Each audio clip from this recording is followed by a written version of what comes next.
Greetings, fellow adventurers. Welcome back to another episode of the Immortal Syndicate campaign. More like the wrap up of the Immortal Syndicate campaign. So it's been quite some time since we last played. That was, I believe, way back in February 20, where we played, I believe, episode 32 or 33. But yeah, unfortunately, we put that campaign to a close as our ability as new players to that type of gameplay uh, would have been hard to follow through throughout 11 chapter campaign, and we are basically only playing we only reached chapter one. So unfortunately, our team lacked the magic's abilities to proceed, especially after we completed the trial given to us by the headmaster of the Jade Temple, where my character Jade Wind trained for a good amount of 15 years. It would been it could have been the last episode for our team, as um, the next task was to retrieve that the first artifact, I believe, out of 8. So it was going to be tough for that dungeon to be prepared. I believe GM Lexxo said that that dungeon had like 100 rooms that he would have to prepare for, but knowing that our there will be a good chance that our campaign, our characters will TPK, so total party kill.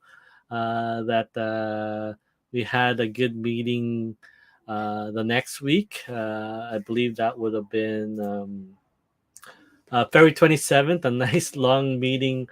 Then discussing that, as time goes on, as a lot of things scale up.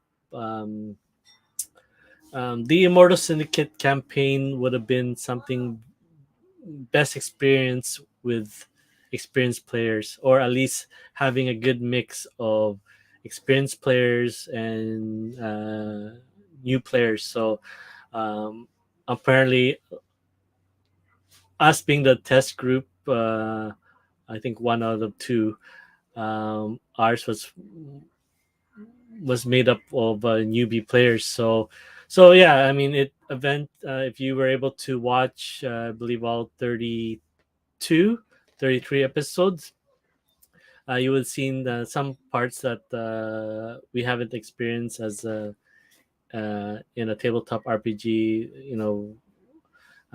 We struggled. So with the Immortal Syndicate campaign being a more of a open world of choosing your adventure, making choices, having ability to go anywhere you want. We did struggle at points. So as we proceed forward in the campaign, it would have been harder and harder for us, and it kind of would stretch uh, a storyline, basically because of experiences that we probably have not experienced in other things. That, saying that it's we managed to pull through all the time, but then eventually, every session we're gonna always continue to try to pull through and needing a little bit of help and assistance to continue to proceed with the story campaign. So, unfortunately,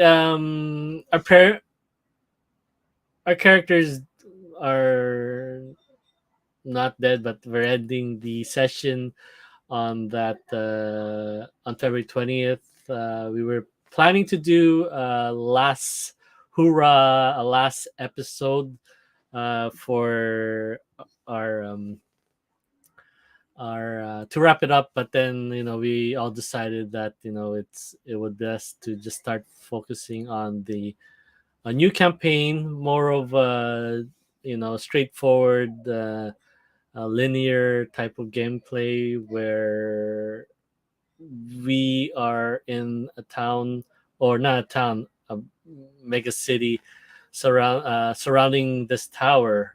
So a lot of adventurers flock to this mega city, knowing for riches or for wealth, for fame, each to their own, uh, trying to battle creatures and encounters deep in the dungeons of this tower.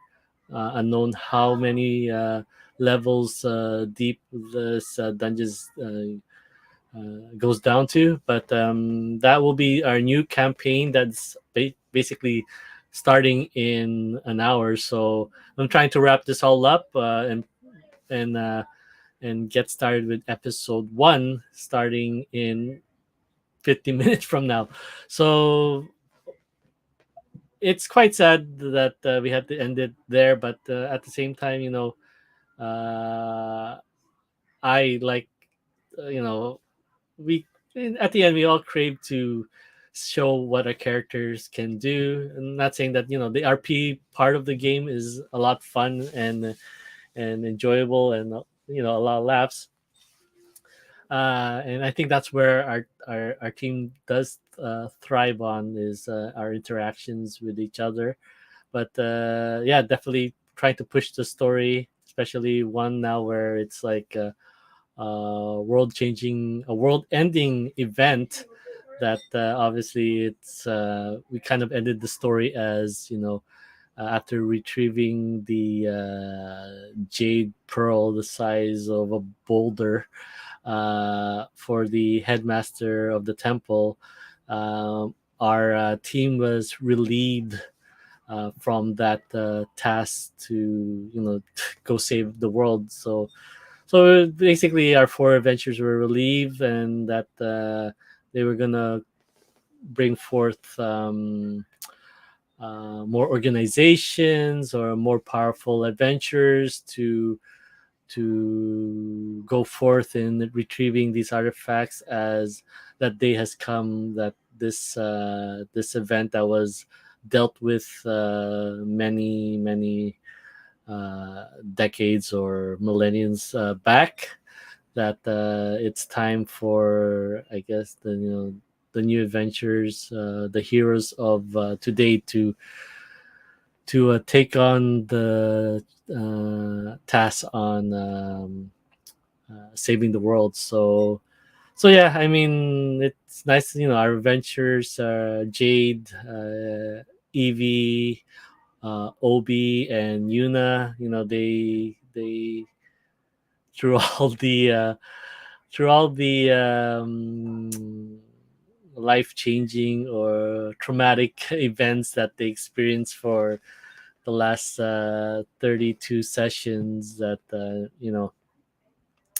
uh, they're moving forward with their lives and whatever backstories that they wanted to pursue. So I know that my character Jade is still looking for at least a couple of people, one being his master and one being a childhood friend that he hasn't seen for almost, I believe, almost more than 2 decades, 22 years. So he's hoping to find her and, basically, carry off. Uh,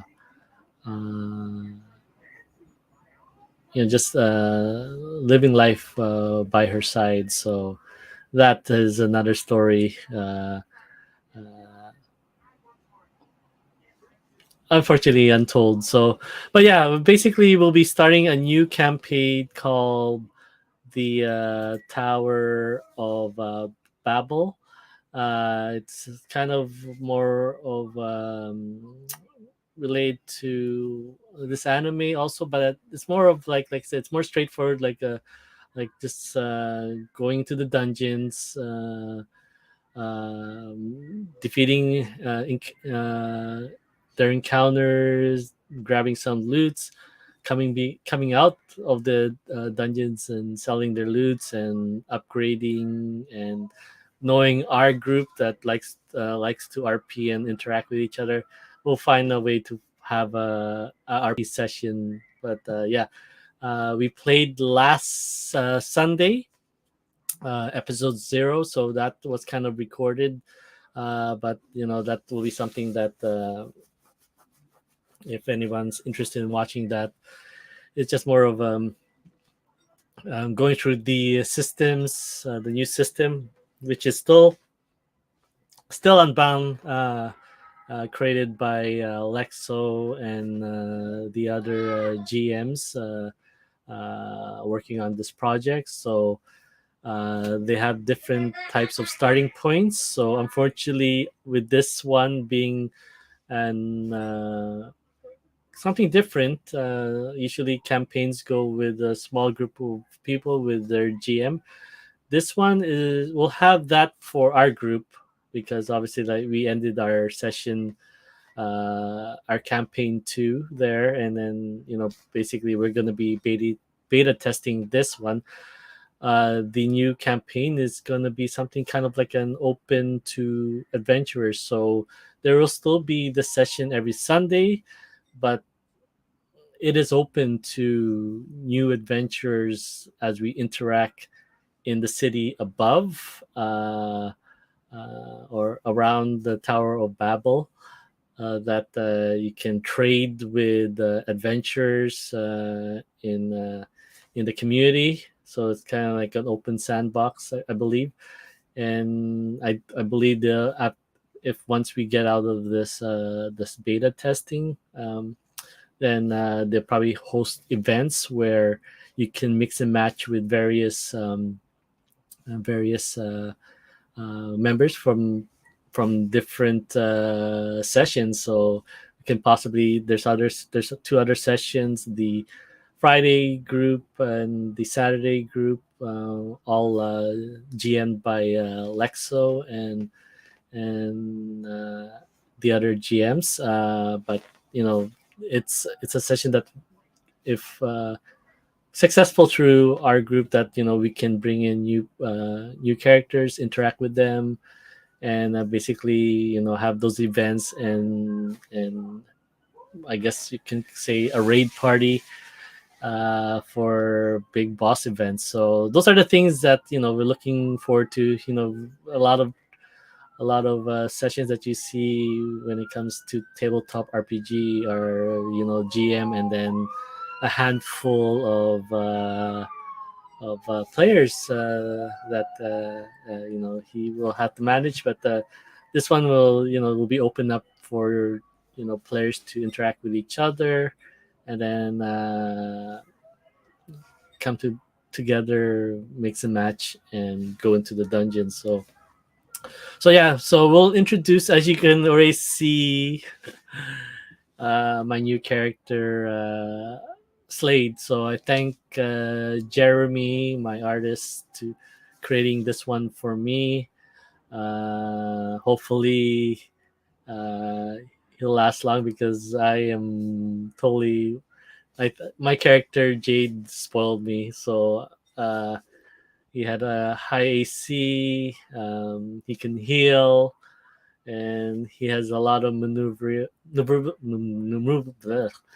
mobility for him to just get around the map and escape encounters. So yeah, I really enjoyed him, and if every time his HP got low, then he would take an energy bomb or a potion or healing rune to top up. So I really enjoyed that. But we do have a fifth player in our group, experienced player, especially basically the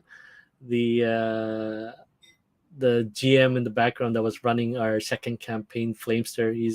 So we wanted to bring in an experienced player into our group to help push and drive the story forward. So basically, we'll show you who's playing what for this upcoming session. So hopefully it's quite different. We kind of did a reverse where the range players became front lines, and then the a couple of the melee characters became range. So Amber was playing Evie in campaign 2. She was more of a melee character, a human melee character, who did a lot of damage for us, and definitely the shield, a lot of DR as well. Now she'll be moving to the back lines and still doing a lot of damage, but then we kind of changed the system during this week, so her crossbow got it nerfed a little bit, and also um, my weapon got nerfed a little bit. So she'll be playing a halfling range character who will be more in charge of our unlocking doors, and also treasures and whatnot, and disarming a lot of our traps and whatnot. So she'll be playing that role for our crew. Obi, played by Chris, uh, was our goblin melee acrobatic Yoda uh, um, in campaign 2. He'll be moving. He'll still be in the front line, but basically he is doubling in size as he's more of. I was supposed to be playing tank, but I think he's going to be doing a better job at that. So he plays Neo, the shield of our group, and he comes with a spear as well, so that gives him, um, I believe, a little bit more reach as well in the front line. So he has the highest IC of our group,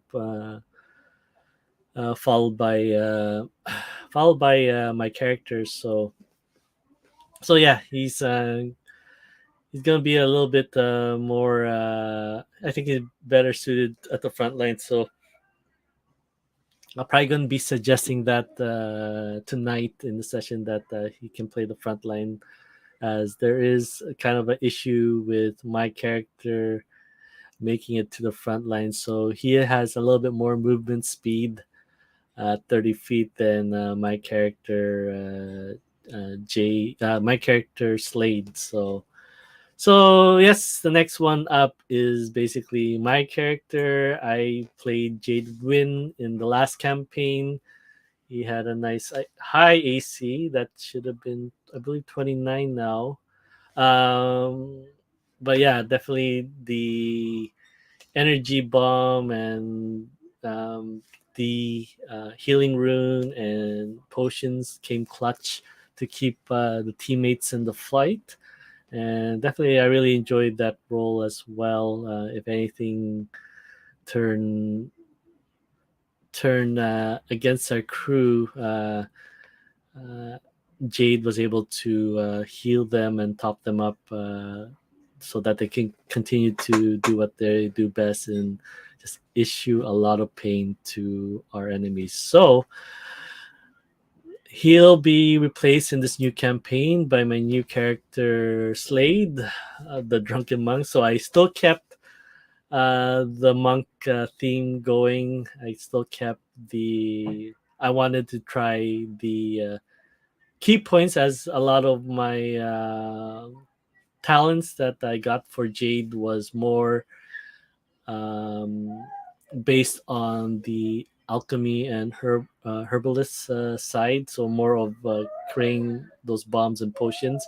I did not invest a lot of points in the key system, so this time around I really wanted to try it out, because there's a lot of survivability with for monks, and I'm looking forward to trying those talents a little bit more.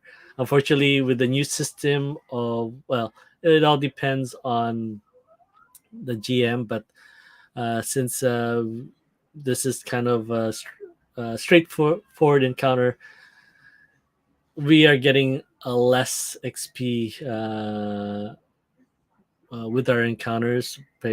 For now, for the first floor, zero point 0.5 to 1 XP uh, per encounter, depending on how many enemies that we have on the field, and depending also at the same time how many who participates in the battle. So sometimes, as my character Slade tries to move and reach his encounters, sometimes the battle's over because our ranged characters uh, are able to take care of them before Slade gets to them. So yeah, probably some tweaks that we need to make in the next our battle that's coming up soon. So yeah, he for now I haven't got the drunken talent yet, so unfortunately he's reserved on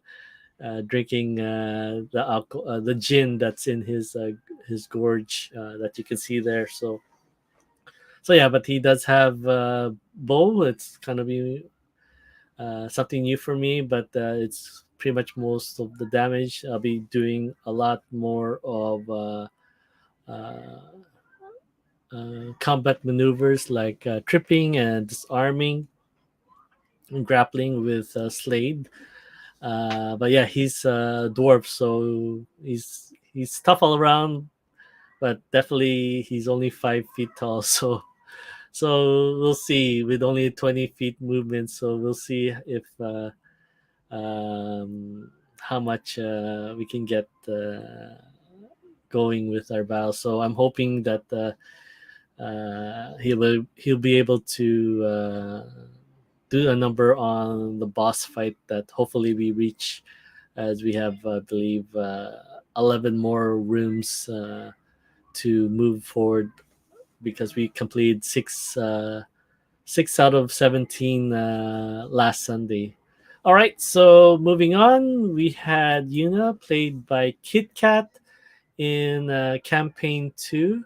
So she was a range character who was in charge of unlocking traps, doors, uh, treasures, as well as, especially late game, she was our illusionist enchantment, so she was giving us buffs on the latter half of our campaigns. So it did come in handy, especially for our uh, frontline adventures. So yeah, it was definitely uh, a lot of help that she was the only one of our group. Well, we did have a member, but he died. Chris's character died during our campaign, so he had destructive magic. But yeah, Yuna is our only character with magic, so that would been, and it's only specialized in enchantment and illusion. So there is still a big hole in our team when dealing with um, future encounters and more harder encounters. But now she's moving. KitKat's now moving up to the front lines with V, or um, an Amazonian. So we are introducing also a new class to the human race. Uh, with Amazonians, so she's gonna be as well fighting with fists and combat maneuvers on the front lines. Also, she'll be adding some leadership traits to the group that will definitely helping us get to the front line and to our encounters a lot sooner. So definitely, as of now, uh, she she'll be trying out this new class of humans, and definitely it's going to be interesting. I know that in campaign one, definitely she wanted to get a lot of these wrestling moves into the mix. But yeah, campaign one ended in like 8 weeks, as we all TPK'd on that session, as a lot of things rolled in against us, and character flaws. So yeah, she's moving up to front lines where she enjoys a lot. I know, and it's gonna be interesting. Uh, I personally is a range character, but definitely we have already two range characters in the back lines and a healer, which we'll introduce after this. So definitely wanted to cover the other role as tank, but obviously looks like Chris is doing will be doing a good job of doing that. So you can never have enough tanks, especially you need one looking out for if we get attacked from the back line. So all right, so moving on to GM turned player, and adding the experience to our group to help us push forward, and definitely if we get stumped, then Flamester, who was helping assist Lexxo in campaign 2, is now will be playing with us. So unfortunately, he won't be knowing what's happening. Obviously, it's a conflict of interest now. So he'll be moving up as a player for a group. So now we're a group of 5. Mad Marbles, that's I believe playing on Fridays, but also I believe he's also helping Lexxo in various tasks as well, especially with the Unbound system. Um, will be the assistant GM helping Lexxo in especially the combat part of the our campaign. So Flamester will be playing Nicole, half human, half I believe he said half human and half sun elf. So Amber would best sum it up that she's more of a gadget of our session gadget. From if you guys uh, watch the Chippendale Adventures, she is the one that is creating our healing potions. She is taking the other half of Jade.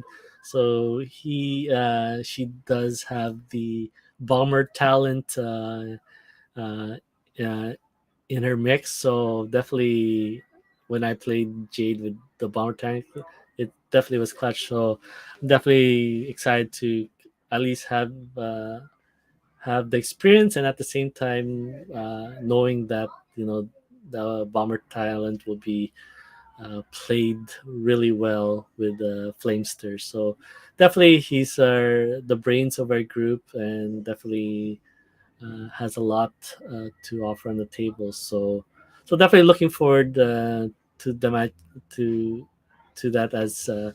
As I said in our last session, the range characters were definitely uh, clutch in last episode in episode 0. So yeah, looking forward to playing that in 30 minutes, hopefully, or a little bit longer. We'll probably adjust the time depending on what time we actually will get started. As you can see, I'm gonna still be working a lot of things that I still gotta work on the intro video and the outro video. So the little changes that will be coming here and there as we progress forward. So yeah, we'll be starting around 4:15. We'll be probably meeting up a lot sooner, probably around 3:50 PST. But yeah, I mean, I hope you guys enjoyed the last 30 plus episodes of the Immortal Syndicate campaign. It was definitely fun, enjoyable, a lot of RP moments for sure, and a lot of heartaches, especially with the death of Quintus, played by Chris. But yeah, it was a lot of fun, a lot of stressful moments for sure. But yeah, definitely, we had a lot of fun with our characters. I definitely love and I will miss Jade Wind a lot, for what he was able to help with his party, and that's who I am. Like, I love to play support, so yeah. But we there's always a new adventure. Hopefully, I'll be able to play a decent melee tank. But definitely, yeah, it's gonna be interesting as we get more experience, and I definitely looking forward to unlocking more key talents for Slade, so that he'll be able to offer a lot more in the front line, and hopefully turn some situations around for the party.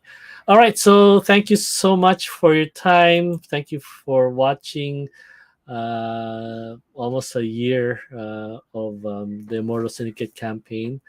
I'm looking forward to trying out this new campaign. It's gonna be quite a grind, but I mean, at the same time, we're looking forward to helping bring out this system, this campaign out to all of you who wish to try this out. So it's definitely a fun system. My teammates definitely enjoy it, and I definitely enjoy it. I don't play a lot of D&D, so but I mean, it's it's a lot more flexible, and it's basically, the sky's the limit, or the limit is on what you can imagine, what you can do with magic, what you can customize your character in. So definitely enjoy this Unbound system, and hopefully, we can come back to the Syndicate campaign as me and my teammates gain more experience, and in playing this type of genre, and hopefully, we can continue the stories with Evie, Obi, Jade, and Yuna. All right. Thank you so much for watching this wrap up session. Hope you guys continue to watch the new campaign starting tonight at around 4:15. But I'll keep pushing the time once again to see when we actually start. So enjoy this last session of the outro video, and I wish you all a wonderful day. Take care.